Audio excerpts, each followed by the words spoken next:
All India Radio presents Morning News.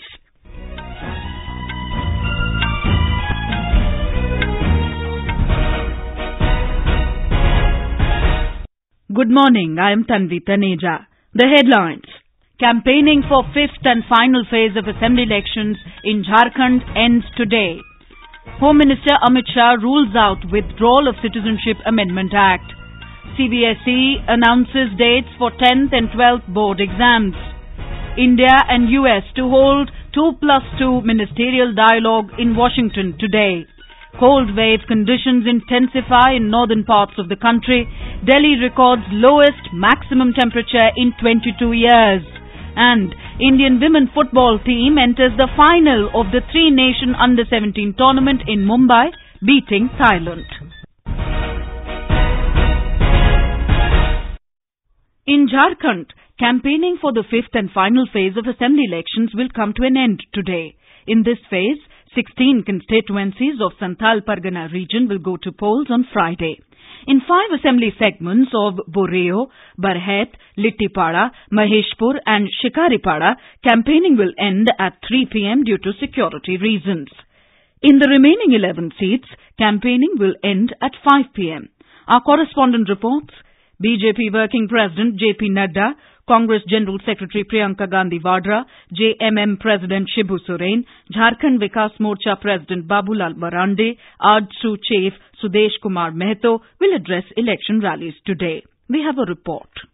Addressing election meeting in Pakur, senior BJP leader and Chief Minister Raghubar Das alleged that the past governments of JMM, Congress and RJD have looted natural resources of Jharkhand. Mr. Das exhorted people to vote in favour of his party to further speed up development of the state. On the other hand, film actor Shatrughan Sinha claimed that only the Congress thinks about the welfare of poor and the farmers. The JMM Executive President Hemant Soren promised 100 units of electricity free if the Grand Alliance was voted to power. Seeking votes in favour of his party candidates, Jharkhand Vikas Morcha President Babulal Marandi said his government will provide employment to educated youths. With KK Lal's report from Ranchi, Vaibhav Shrivastava, AIR News. Home Minister Amit Shah has ruled out withdrawal of Citizenship Amendment Act amidst opposition by various political parties and groups. In an interview to a private TV channel, the Home Minister reiterated that there will not be any injustice to any citizen of India. देश के सभी minority के भाइयों बहनों को स्पष्टता के साथ कहना चाहता हूं कि इस एक्ट से आपको रत्ती भर भी नुकसान नहीं होने वाला है, क्योंकि ये एक्ट से किसी की सिटीजनशिप जाती ही नहीं है, सिर्फ किसी को सिटीजनशिप देने का कानून है। और जब किसी को सिटीजनशिप देने का कानून है तो भारत के नागरिक माइनॉरिटी और मुख्यत्वे मुसलमानों को चिंता करने का कोई कारण ही नहीं। Mr. Shah accused the opposition parties, including the Congress, of misleading students over the issue. Earlier, addressing a function in New Delhi, the Home Minister asserted that the government is committed to giving citizenship and a dignified life to refugees persecuted for the last 70 years. He also mentioned that giving citizenship to refugees was part of the Nehru-Liaquat Pact, which is being implemented under the leadership of Prime Minister Modi. Vice President M. Venkaiah Naidu has said that creation of New India has to be an inclusive process and called upon the people to continuously strive towards its realization. Delivering the 6th Rabindranath Tagore Memorial Lecture in New Delhi yesterday, he said the Prime Minister has outlined a vision for New India and endeavour to make a new vibrant India by 2022.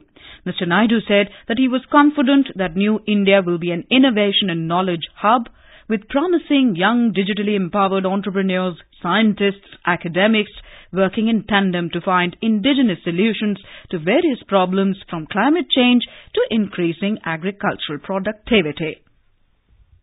Central Board of Secondary Education, CBSE, has announced the dates for 10th and 12th board examinations. The examination of the ongoing session will begin from February the 15th.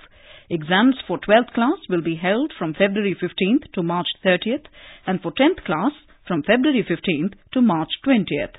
The students can visit the official website of the CBSE board, www.cbse.nic.in, to check and download the date sheet for the board examinations. Prime Minister Narendra Modi will interact with students during Pariksha Pe Charcha 2020. He's been interacting with students preparing for the board exams to give them tips on how to cope with the exam-related stress. The third edition of the Prime Minister's program is proposed to be held at the Talkatora Stadium, New Delhi, in the third week of January next year. A total of 2,000 students, parents and teachers will be participating from all over India in this program. The GST Council will meet in New Delhi today. The meeting is likely to review the taxation structure for enhancing the revenue collections. Finance Minister Nirmala Sitharaman will chair the meeting. GST revenue collection witnessed an impressive recovery with a positive growth of 6% last month as compared to the collections of the same month last year. The gross GST revenue collected in November is 1,03,492 crore rupees. Ahead of the meeting, the centre had released the GST compensation of 35,298 crore rupees to states and union territories. Ms. Sitharaman has said that each state and the centre's revenue department will have to take a lot of efforts to improve GST collection. Road and Transport Minister Nitin Gadkari has said that the revenue toll collections through FASTags have substantially increased from 7 crore to 85 crore rupees. Launching the TV commercial to create awareness about FASTag in New Delhi, Mr. Gadkari said the new system will provide seamless traffic, save fuel and reduce air pollution. He said till now, 1 crore FASTags have been issued. The new electronic toll collection system, FASTag, has been implemented from the 15th of this month. Government e-commerce portal, GEM, has launched a national outreach program, GEM Samvad, to bring on board more local sellers. The outreach program will take place with stakeholders across the country and with local sellers to facilitate onboarding of local sellers on the marketplace. The program was launched by Commerce Secretary Anup Vadhavan in New Delhi yesterday. The program will take place from tomorrow to 17th of February next year and will cover all the states and union territories of the country. Our correspondent reports that GEM has more than 15 lakh products and around 20,000 services, more than 3 lakh registered sellers and service providers, and more than 40,000 government buyer organizations. This is All India Radio giving you the news. For quick news updates round the clock, follow us on our Twitter handle at AIR News Alerts. India and the US will today hold 2+2 ministerial dialogue in Washington, where the two countries are likely to exchange views on regional and global issues. External Affairs Minister S. Jaishankar and Defence Minister Rajnath Singh will lead the Indian side, while Secretary of State Mike Pompeo and Secretary of Defence Mark Esper will represent the US at the meeting. Some key arrangements are likely to be signed between the two countries to augment bilateral security ties. The two nations are expected to announce the signing of the Industrial Security Annex, an enabling pact that will allow American manufacturers of defence equipment to work with the Indian private sector companies. MEA spokesperson Ravish Kumar said the dialogue was initiated last year to provide a positive and forward-looking vision for India-US strategic partnership.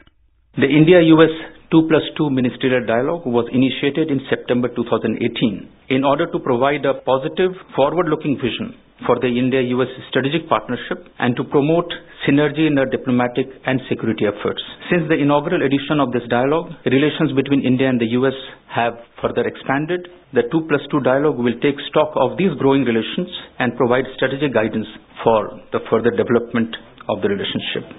The US has said that it opposes a draft resolution proposed by China and Russia that would terminate UN sanctions on key North Korean exports.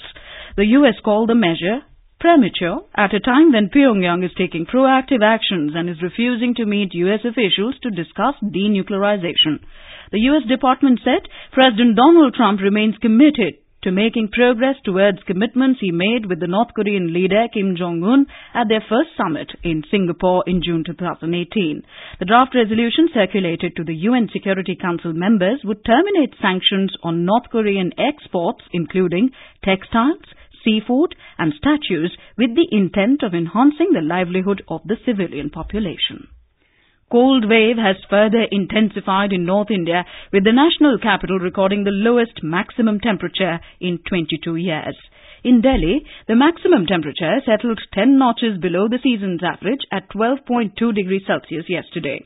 According to Met officials, strong, icy cold northwesterly winds from the western Himalayan region, along with a thick layer of low clouds, is preventing sunlight from reaching their surface, leading to a drop in temperatures. The day temperatures in Punjab and Haryana continued to hover 5 to 8 notches below normal. In Uttarakhand, the sky remained clear, but the biting cold persisted. In Uttar Pradesh, temperature dropped below normal at most places, affecting normal life. Schools have been closed in several districts, including Saharanpur, Bareilly and Pilibhit. In Lucknow, school timing has been changed. More from our correspondent. In Pilibhit, district administration has ordered the closing of the schools till 5th January next year. In Lucknow, the school timings are shifted to 10 a.m. to 3 p.m. as till standard 8 as per the district magistrate's order. Day temperature dipped to 12.1 degree in Bareilly, which was not just lowest in the state but also 11 degrees below normal. Met Department has predicted cold wave conditions and dense fog in many parts of the state in coming days. Sushil Chandra Tiwari, AIR News, Lucknow. In Rajasthan, Jaipur recorded the coldest day in over 20 years. Our correspondent has more. Most of the districts of the state, including Jaipur, have recorded a big fall in day and night temperature. The minimum temperature in Jaipur was recorded 5.5 degrees Celsius, while the maximum temperature was recorded 15 degrees Celsius. It was the coldest day in the last 20 years. The district collector has instructed that all private and government schools will be open after 9 a.m. Jaipur, Jaisalmer, Bikaner and Sri Ganganagar also recorded a minimum temperature of below 7 degrees Celsius yesterday. The Met Department has predicted severe cold wave conditions in Bikaner, Hanumangarh, Sikar, Jhunjhunu, Jaipur and Alwar today. Jitendra Dwivedi, AIR News, Jaipur. In some sad news, veteran actor Sriram Lagu passed away in Pune last night. The 92-year-old actor died due to age-related ailments. Lagu played important roles in the growth of theatre movement in Maharashtra in post-independence era. Information and Broadcasting Minister Prakash Javadekar has paid his tribute to all-time great artist Sriram Lagu. In a tweet, Mr. Javadekar said, "The country has lost a versatile personality." On to sports news. In football, Indian women entered the final of the three-nation under-17 tournament in Mumbai last evening. Hosts edged out Thailand 1-0 in the last round-robin game. India will take on Sweden in the final tomorrow. And now for an overview of today's newspapers. It's over to Sarabjit Kaur. Thank you, Tanvi. The Anti-Citizenship Amendment Act protests in Delhi's Selampur area gets front-page attention in newspapers today. 21 hurt as protesters clash with police in Delhi, headlines The Hindu. Dirty politics, urban Naxals behind violence, says Modi, headlines The Hindustan Times. Opposition leaders ask President to intervene, writes the Asian Age. The Pioneer Court's Home Minister Amit Shah, government firm like rock on act, won't step back. Ban porn sites fueling crimes, Bihar CM Nitish Kumar urges PM, mentions the Pioneer. The Tribune notes China's bid to raise Kashmir issue thwarted at the UN. The paper adds that France took the credit for the postponement of a China-proposed closed-door meeting. UNSC members forced China to drop Kashmir plea, headlines The Times of India. And finally, according to a World Economic Forum report published in the Hindustan Times, women may have to wait more than 2 centuries for equality at workplaces worldwide, despite increasing demands for equal treatment. India slips to 112th place globally on gender gap, in bottom 5 on health economic fronts, writes the Statesman. And with that, it's back to you, Tanvi. Thank you, Sarabjit. And now, before we end the bulletin, the headlines once again. Campaigning for 5th and final phase of assembly elections in Jharkhand ends today. Home Minister Amit Shah rules out withdrawal of Citizenship Amendment Act. CBSE announces dates for 10th and 12th board exams. India and US to hold 2+2 ministerial dialogue in Washington today. Cold wave conditions intensify in northern parts of the country. Delhi records lowest maximum temperature in 22 years. And Indian women football team enters the final of the three-nation under-17 tournament in Mumbai, beating Thailand. And with that, we end the morning news. Have a nice day.